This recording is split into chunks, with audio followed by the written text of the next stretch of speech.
2025 Diller Teen Tikkun Olam awardees include 15 extraordinary teens from across the United States who are leading movements, inspiring change, and creating lasting impact.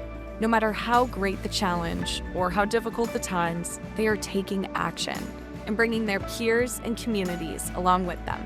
These young leaders give us hope, leading with empathy and heart, and their commitment to living the Jewish value of Tikkun Olam, repairing the world.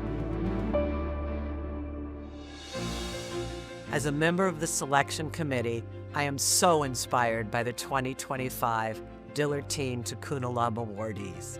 They have made incredible impact on some of the issues that most affect our world, and they are leading initiatives that truly embody the values of Tikkun Olam. Helen Diller knew that young people can change the world, and she would have been so proud of these 15 awardees. At a time when we need to celebrate Jewish pride and connection more than ever, it is a great privilege to honor these young Jewish leaders.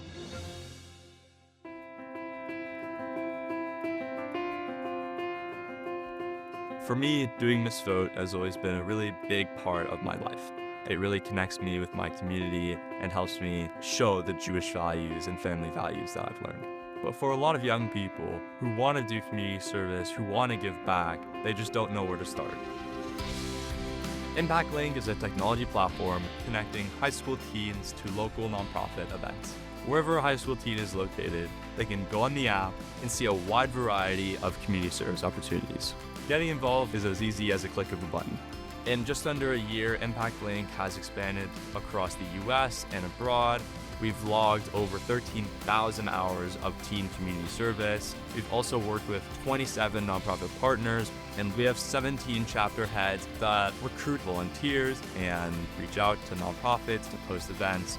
Just to see so many people involved is really gratifying. Impact League is something that I started here in the Bay Area, but now there are so many teens stepping up as leaders and making an impact on their local communities.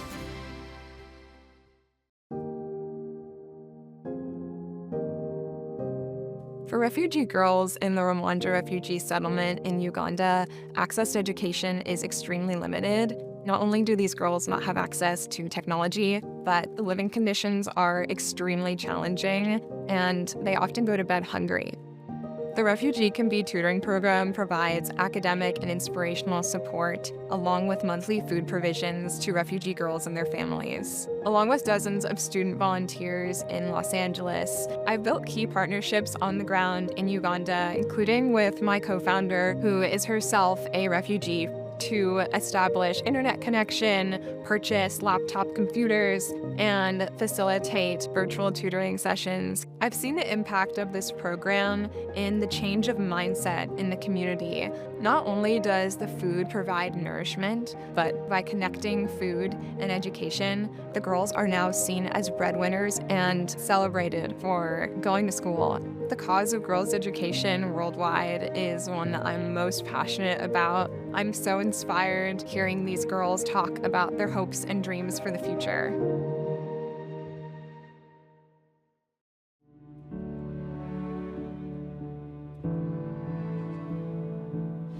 Welcome to The Chai Road, conversations exploring Jewish life, identity, and resilience. I was born in Guatemala. I was adopted by my mother at 9 months old and raised here in New York City. Being Latino, I often be asked by my peers, by teachers even, wait, you're Jewish? It would make me wonder if I was in the right place or if I was good enough. I want other young people to know Judaism is made up of so many different types of people. It is not one size fits all, and no matter what, you can find your spot. The Chai Road is a podcast bringing new perspectives and ideas to the conversation around what it means to be Jewish. I speak to a wide variety of guests, including thought leaders, Holocaust survivors, chefs, artists, athletes, and my goal is to learn from so many different sides of Judaism and help young Jewish teens find who they are. To be Jewish is to be yourself. And by leading with that, it really sets a stage of Judaism being a wide spectrum filled with so many different types of people.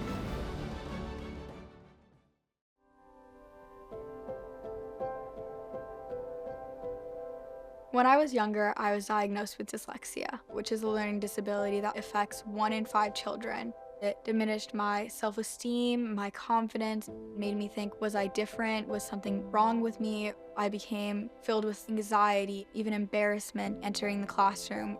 One of the things that made me love reading as much as I do now is audiobooks. Hearing for a Change is an organization that empowers struggling readers by using auditory book systems to help build their vocabulary, comprehension, and overall love for books. The success of my organization has really been built on that one-on-one connection that we grow between our struggling reader and our high school hero. Our volunteers ask questions, they make sure the book's engaging, and they always love meeting with the kids. They're passionate, they're excited, and we tell them, hey, you're not alone. There are other kids like you. I'm like you. By the end of the year, I've seen them grow that confidence and that love for reading. Audiobooks have opened a new chapter to have their imaginations run wild.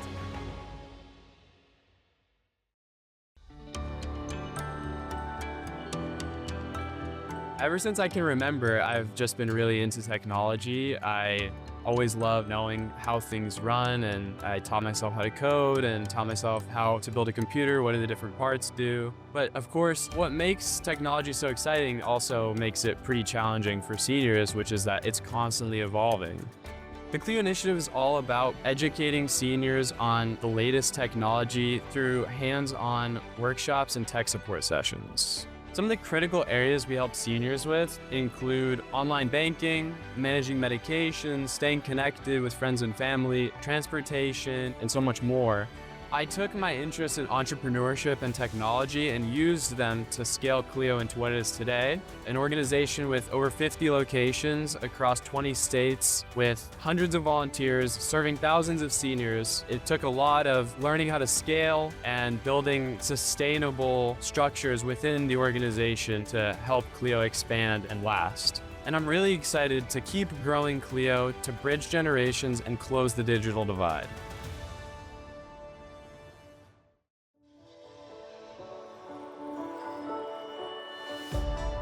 New York City is known as the city that never sleeps, but it's also the city that never stops eating.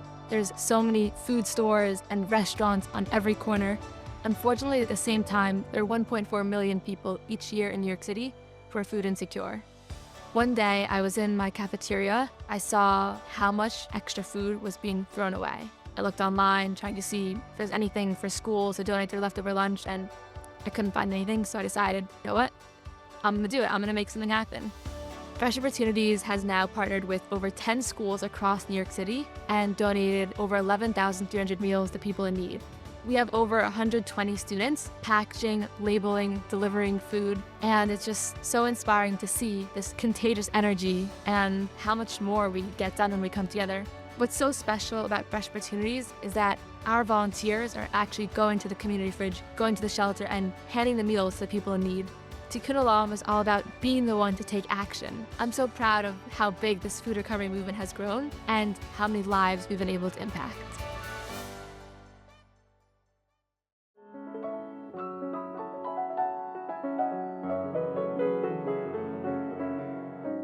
Through Noteworthy Music, I've come to realize that there is an inextricable link between music and the mind.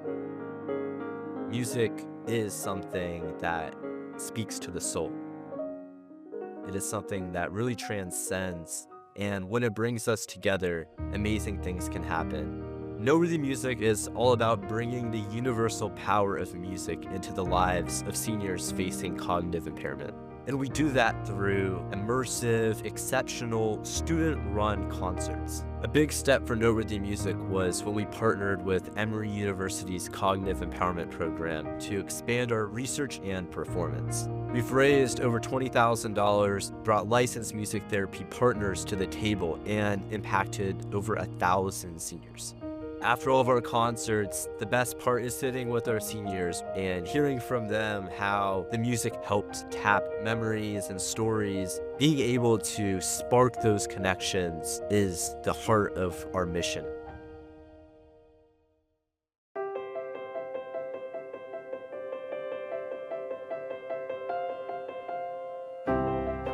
I fell in love with debate in 9th grade. It became my identity. It really taught me how to think more critically. You have to figure out how to take control in the moment, and having to think through every single argument being presented really refines a person's ability to articulate themselves. Unfortunately, these benefits that can be found in high school debate are not accessible for everyone, whether that be walking into spaces that are male-dominated or the entry fee costs for competing at a national circuit tournament. Women in Debate is the largest organization of its kind, and our goal is to uplift gender minority and low-income debaters through our international mentorship program. We've supported over 1,000 students all the way from Greece to right here where I'm from in Texas, and we've secured over $70,000 in scholarships. I think the real benefit is not in our statistics, but in our ability to empower gender minorities to stand up for their beliefs, build their confidence, and find their voice.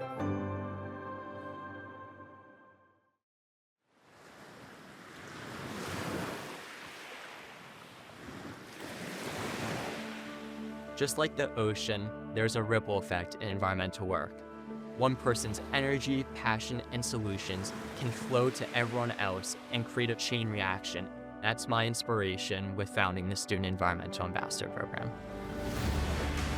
We help empower students to take the charge on environmental change in their business, local, and school communities. Some of our key initiatives include working with restaurants to reduce single-use plastics, educating K-8 students on ocean conservation, and leading town cleanups. I love seeing all of the youth energy and passion get involved. There are now over 725 student ambassadors globally implementing these solutions in their communities.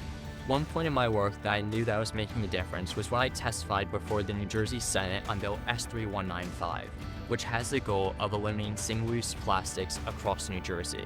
I also wrote an ordinance reducing single-use plastics in my hometown. With all of this work, the thing that drives me is seeing other students turn their passion into change.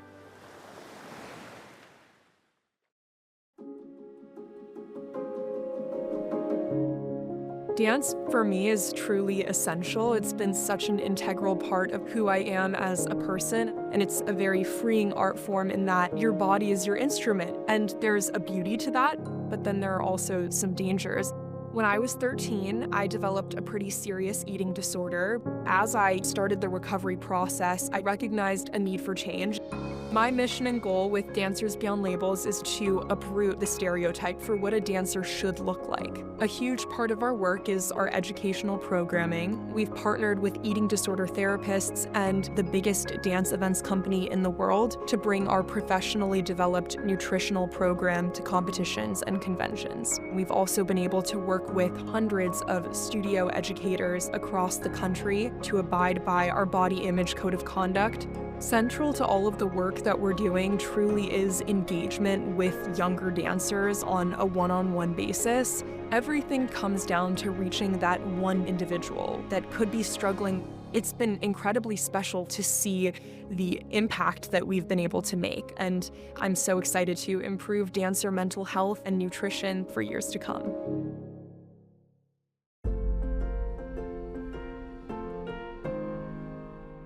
If someone learns the code, especially early in their life, that just opens up so many avenues for them. My absolute favorite part of Code to Grow is to spark a passion for coding in kids who have never coded in their life. And I cannot describe that first feeling of excitement when they figure out something themselves. It's there, the little mental map of how code works. It's been established in their brains, and now they've found a passion that can uplift them in life. One thing that's really special about Code to Grow is the fact that a lot of our former campers come back as volunteers. They're a role model, a teacher, a big brother, or a big sister. Something I'm also very proud of is the recognition we've gotten from the City of Manhattan Beach and the mayor, and the partnership that we've built with the Los Angeles Department of Child and Family Services. I love watching these kids learn to code. They have the skills that are going to propel them in this increasingly digital future.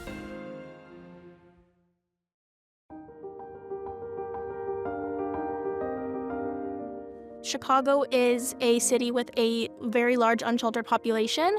Sometimes we look the other way, we cross the street, we do something to divert our attention. Getting involved in living outside is as simple as making a slightly different choice. When you are walking, when you see someone, can you wave? Can you say hi? What can I do to make your day a little bit brighter? Living Outside is a nonprofit organization aimed at destigmatizing homelessness through the direct distribution of care bags. We have 19 youth-led chapters, some of which are international. We have well over 600 volunteers and have distributed over 6,000 care bags to date. One of the things that has helped us grow is the Jewish community. We have found such support in people being willing to donate supplies, venues, connections, partnerships, and I am constantly inspired seeing young people making a difference together. Empathy is at the center of everything we do, and at the end of the day, we want everyone in our community to feel that they have a friend and someone they can turn to when they need support.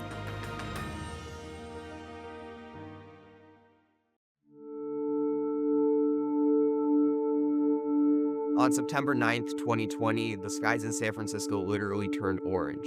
Wildfires had spread across the Bay Area very rapidly, and I realized that any location is vulnerable to climate change. This really catalyzed PoweringTomorrow.org and our mission to help stop the climate crisis.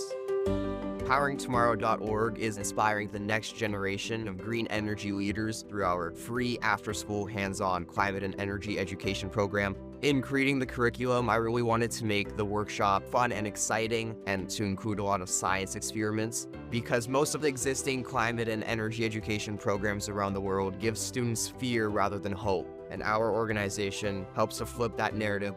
I think that it is very important that we teach students from under-resourced communities because these are the students who are the most impacted by climate change. And through a lot of hard work and determination, we currently teach students from over 25 schools, and we've offered the program to over 3,000 students. I'm so happy and excited that we've expanded our program to so many students, and I'm looking forward to inspiring even more green energy advocates.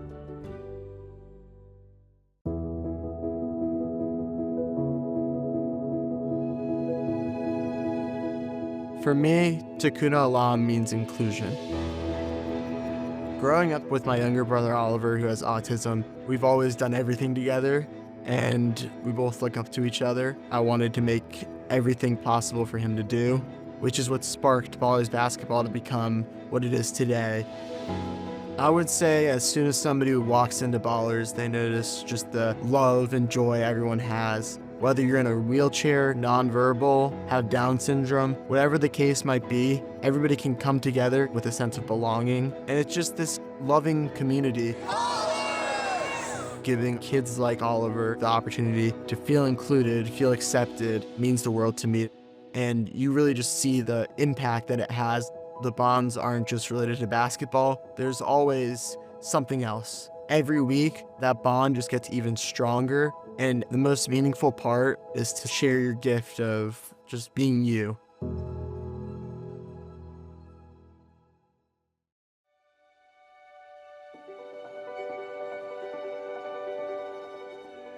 My grandfather survived the Holocaust. His freedom was a big part of his life. It was something that he really instilled in our family values. But when he got to an older age, he wasn't able to drive, and teaching him how to use technology and understanding that he could still be in control of his own decisions was just such a freeing moment for him and what motivated me to start Senior Connect. In our chapters across the United States, volunteers are really the key component. They are caring and empathic, and they really have a strong desire to help. It's very apparent our tech sessions build community across generations. Watching seniors becoming more empowered and understanding that technology can provide a sense of independence, it's just so rewarding to see. To me, a big part of Judaism has always been the community aspect, and any act of kindness can really make a difference in someone's life. So with my work with Senior Connect, I see Tikkun Olam as a thread through all of the small moments, but the big changes that can come from them.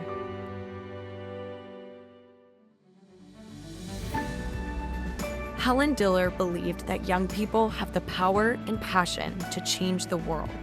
These 15 visionary changemakers join a network of over 200 past awardees who are creating ripples of good through their bold acts of kindness, courage, and compassion. Their leadership strengthens our hope for today, tomorrow, in generations to come.